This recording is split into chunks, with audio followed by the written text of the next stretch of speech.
Hello, everyone. Good afternoon. Nice being here again. Thank you for the invitation from ACS. And very delighted here to be with Celine, Joe, and Raymond today. And thank you for the Slido just now. As we noticed, with the top words, I'm also being careful with this tool. The top words, I mean, it is a range of emotions, right? And it's in a way, if you put them all together, it's a mixed feeling. And from experience, I feel that succession planning is a bit of a mixed feeling. But let's first hear the story from Raymond. Apparently, you have a bit of a horror story in your organization not long ago. And hello. So we have to be safe first. Do you want to slow that a bit if you want? Yeah, we just tune that. Let's hope Yeah. Take care of ourselves. Okay, I can share my truly, I would say, chaotic and painful experience we went through in 2024. But please limit my time. I'm afraid I will speak too long. Okay, and my first question to you all is, have you ever experienced that when you want to share someone or something, that you realize you don't want to talk about it suddenly, and you will mumble it through? That is the experience I went through in 2024 when my co-ED Matthew Koch was leaving the organization. So a bit background of Just Few. Matthew, Anthony, and I, we three co-founded the organization in 2018, and then we grew the organization gradually. And in early 2024, Matthew, as co-ED, decided to leave the organization in mid-2024. And the first half of the year, we actually was quite chaotic because the whole board and I and Matthew have been discussing, should we recruit another co-ED, or should we really recruit a CEO, because I was not experienced enough to lead the organization on my own. And it was okay lah, but the missing pieces we realized at the end is we didn't talk about if Matthew really left and I was the only ED left, could I take up the job that he was doing? Because I am also doing part of my job. And interestingly, Matthew was very contradictory and complementary to me, that we were both responsible for our own specialties. And that's why when he left, it was so painful for me because first, did I have the time to take up his job? Second, did I have the time to learn to take up his part? The answer is definitely no, because how could I give up my original path at the same time take up his part? So the decision at the end, the board and I and Matthew made together is when Matthew left in mid-2024, I was only ED, and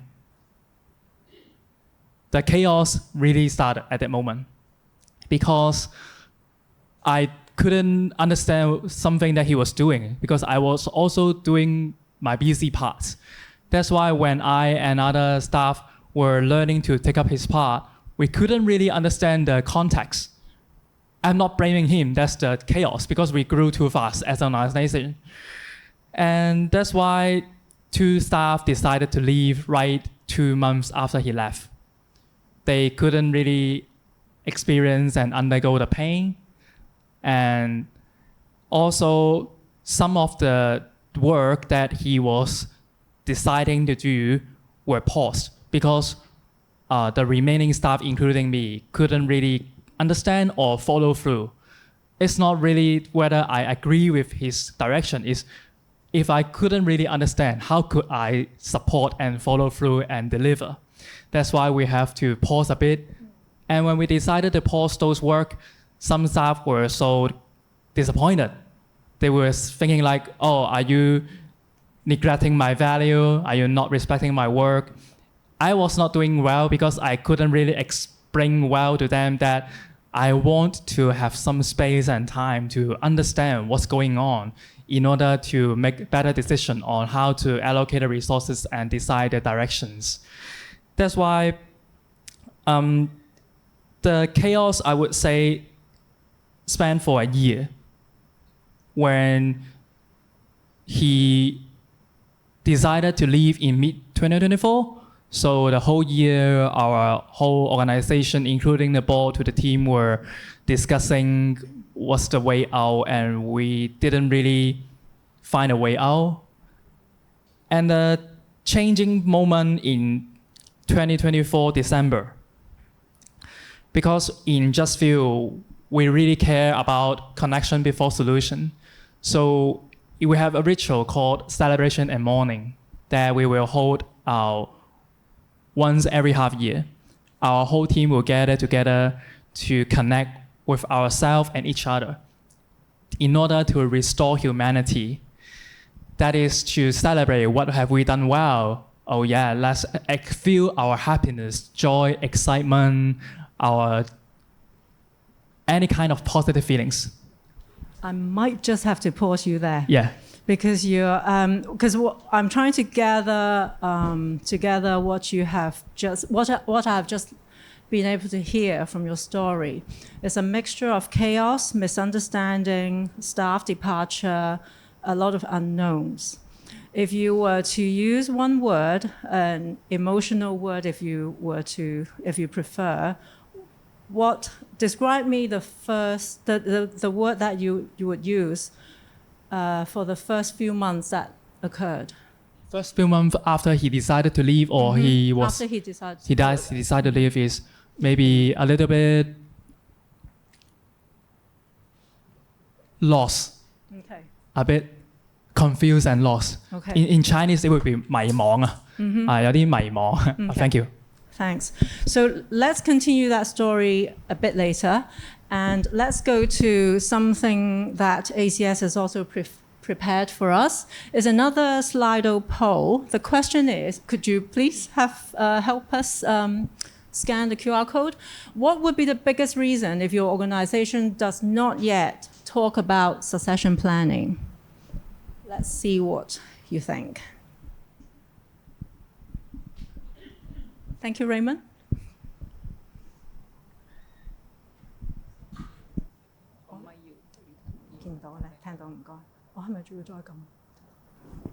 It's coming up. Thank you.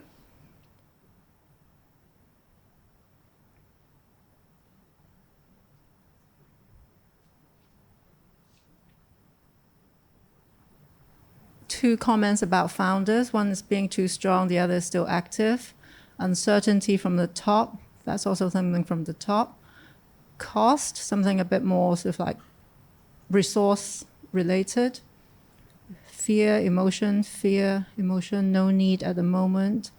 Lack of clarity from the top. Embarrassed, that's another emotional word, not urgent. Too occupied with ongoing projects, being busy. Leadership, something from the top.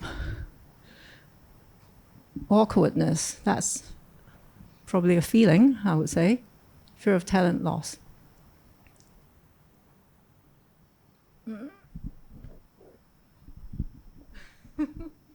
Thank you. Oh, busy has come out being the strongest word. We are all busy, right? We have all different priorities from the left, right, center, and everywhere, external or internal. So let's move on we'll come back to Raymond later, and let's move on to Celine and Joe, because let's hear from your story as well, how horrific they were, and thank you for your being here. Thank you. Maybe I can share first. Hi, everyone. My name is Celine Chan. I'm from Justice Without Borders, and our organization does legal service for migrant domestic workers, and we focus on cross-border issues. And the question was whether there was any horror stories, and when I heard that story, I was pretty smug. I was like, no, there wasn't any like horror story, because in my organization, most of our transition period are pretty long, and some of them are like more than 1 year. But actually, when they asked more questions, I realized one of the risks that we managed to avoid was actually my own departure at the time. I used to think succession planning is only for executive directors or CEOs, But the first time when I started to think about it is when I was a legal officer at the organization. I was with the organization for about 3 years. After multiple burnouts, I started to think about my next steps, probably not in the same organization.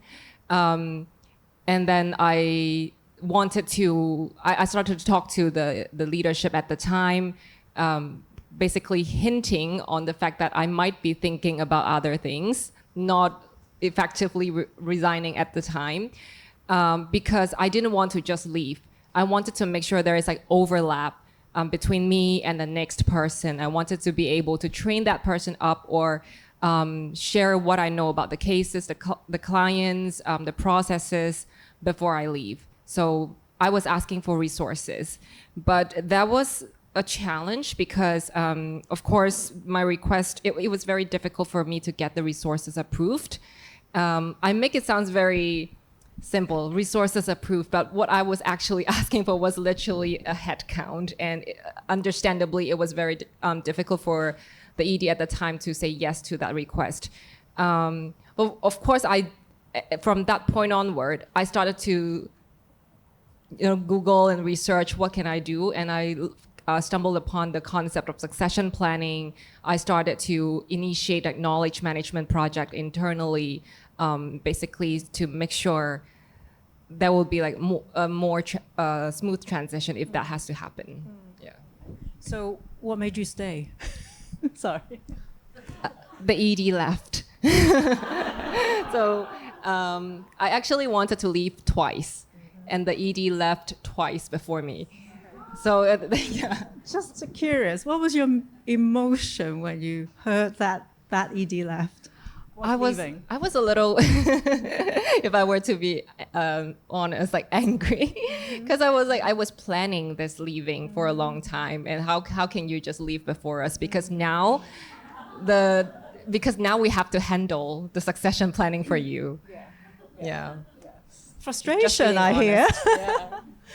Okay, let's move to Joe, please. Your story, the horrifying version or not?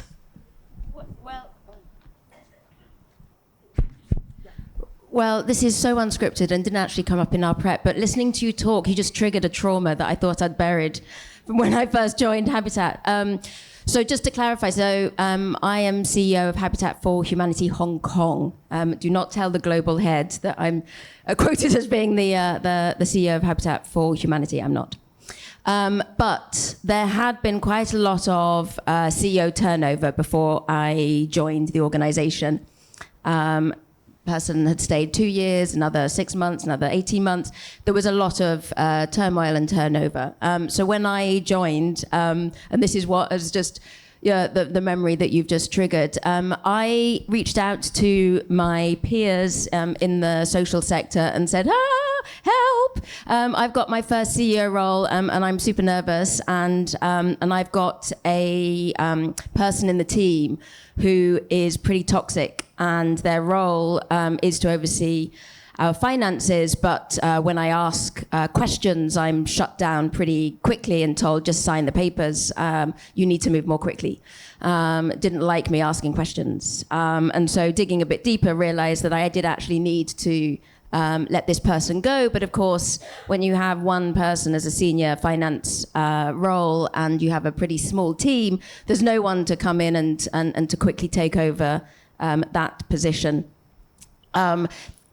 This was what we talked about previously. What we didn't talk about previously was when I was reaching out to my peer network and asking how other people had handled such a departure for such a key role, what I discovered was many people had experienced, when they first joined the organization that they were in, a massive turnover across the organization. And I was speaking to one person running another NGO, won't mention any names, but they said that they lost their team, got down to 3 people from around 25, and then had to, second round of people that they recruited in, had to recruit more. So there was a massive, massive turnover. And I remember thinking, thank goodness that's not me, wow. Jump forward 6 months later, and I was telling peers, if I go a week without one person resigning, it's a good week. And what I learned from that one person who told me about their turnover and succession planning for them, what they changed was actually building in values into their recruitment process and them personally sitting in on every single interview to meet the new team members. This is on the second round, their second attempt, to make sure that the people who were joining really aligned with the values. And that for them had a dramatic change in their ability to retain key staff.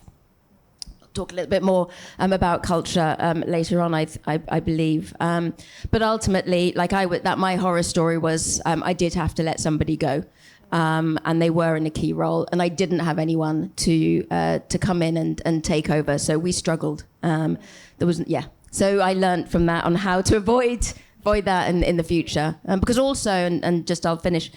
I inherited an org chart that had CEO, 9 managers, and then officers reporting into the managers. So there was nowhere for people to go, and there was no one to be able to move into any of the roles. So we changed that, and we got creative with the org chart. Thank you. So it was a surprise, a shock. It sounded like it was something that, well, the sector experiences high turnover usually, but then it's just a matter of whether we have done anything a bit beforehand to prepare for any possible changes, right? And it sounds like also what Joe and Celine have mentioned is that it's definitely something, as I think it resonates with some of these keywords. It starts from the top. How each organization has somebody at the top to be aware that this is going to happen. You're not going to hide from it. People are going to change jobs, basically, whether it's in the NGO sector or in the corporate world. People are going to change jobs. So what are you going to do about it? What can you prepare for the organization? What can you prepare for each other within the organization, so that when the shock becomes, when the fear becomes reality, you're not caught completely unprepared. So I think this is a good timing then to hand things to Yong-Suk. She's going to share with us how corporates approach succession planning, and then we'll come back a bit more with some more sharing from Celine, Joe, and Raymond on what they have done so far. They touched on a bit just now, just so that they can share in a bit more detail what they have done in their organization to do better in succession planning. Thank you.